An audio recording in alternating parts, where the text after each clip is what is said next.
Kahibalo ang mga estudyante sa mga adlaw sa pag-eskwela. Kahibalo ang mga trabahante sa mga adlaw sa pagtrabaho.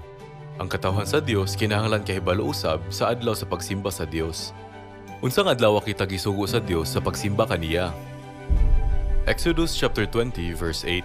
Hinumdumi ang adlaw nga igpapahulay ug ilha kini nga balaan. Ang ikapitong adlaw mao ang adlawng igpapahulay nga gigahin alang kanako. Ang Dios misugo kanato sa paglahi sa ikapitong adlaw ug sa pagsaulog sa adlaw nga igpapahulay.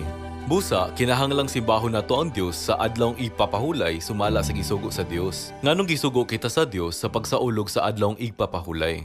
Exodus chapter 31 verse 13. Kinahanglan tamdon ninyo ang akong mga adlaw nga igpapahulay kay mao kini ang ilanan tali kanako ug kaninyo ug sa inyong kaliwatan. Ang pagsaulog sa adlawng igpapahulay usa ka ilanan tali sa Dios ug sa iyang katawhan. Busa kung sa ulogon nato ang adlawng igpapahulay, kita mailhan nga katawhan sa Dios. Unya, unsa nga adlaw sa semana ang ikapitong adlaw nga igpapahulay? Una, gipakita sa kalendaryo nga ang Domingo mao ang unang adlaw sa semana. Ug ang Sabado mao ang ikapitong adlaw, ang katapusan sa semana. Busa, ang diksyonaryo usab nagpasabot nga ang Domingo mao ang unang adlaw sa semana ug ang Sabado mao ang ikapitong adlaw sa semana. Bisan gani ang libro nga gisulat sa simbahang Katoliko nag-record nga ang adlawng igpapahulay mao ang Sabado.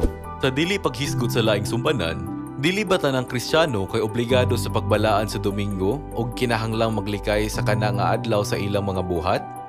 Dili ba ang pagsaulog niini nga balaod taliwala sa labing inila sa atong sagrado nga mga katungdanan? Apan mahimo nimong basahon ang Biblia gikan sa Genesis hangtod sa gipadayag ug dili ka makakitag usa ka linya nga nagtugot sa pagbalaan sa Domingo. Ang kasulatan nagpatuman sa relihiyosong pagsimba sa Sabado, ang adlaw nga wala nato gibalaan. Sa katapusan, atong kumpirmahon kung sa unsang paagi ang Biblia nagpamatuod bahin sa adlawng ipapahulay. Mark chapter 16 verse 9. Human mabanhaw si Jesus sayo sa unang adlaw sa semana. Parehong bersikulo sa Good News Bible nakasulat, human mabanhaw si Jesus sayo sa Domingo. Ingon nga ang unang adlaw sa semana mao ang Domingo? Unsa nga adlaw sa semana ang ikapitong adlaw nga igpapahulay? Kini ang Sabado. Ang Biblia usab nagpamatuod nga ang adlawng igpapahulay natunong sa Sabado. Apan, ang ubang mga tawo nag-ingon, ang adlawng igpapahulay usa ka kasaulugan sa daang kasabutan. Sa bag-o kasabutan, kinahanglan nga aduna kitay pagsimba sa Domingo sa dihang si Jesus nabanhaw. Unya, gituman ba ni Jesus ang pagsimba sa Domingo? Wala. Luke chapter 4 verse 16. Unya miadto si Jesus sa Nazareth. Sumala sa iyang naandan, miadto siya sa sinagoga sa adlaw nga igpapahulay. Mitindog siya aron pagbasa sa kasulatan. Bisan human sa pagkalansang sa krus, ang mga tinun-an nga misunod kang Hesus nagsaulog sa adlawng igpapahulay. Acts chapter 17 verse 2, sumala sa iyang nabatasan si Pablo misulod sa sinagoga ug sa tulo ka adlaw nga igpapahulay siya nakiglantugi kanila gikan sa kasulatan.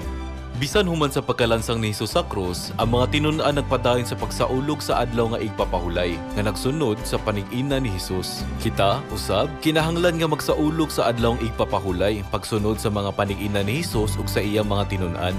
Unsay mga panalangin ang atong madawat pinaagi sa pagsaulog sa adlawng igpapahulay? Matthew chapter 7 verse 21. Dili ang tanan nga magtawag kanako Ginoo Ginoo makasulod sa gingharian sa langit, kundili kadto lamang nagtuman sa kabubuton sa akong Amahan nga atua sa langit. Kinsa ang makasulod sa gingharian sa langit? Kini mao ang nagbuhat sa kabubuton sa Dios. Busa, kung atong sa ulugon ng adlawng igpapahulay sumala sa kabubuton sa Dios, makasulod kita sa gingharian sa langit.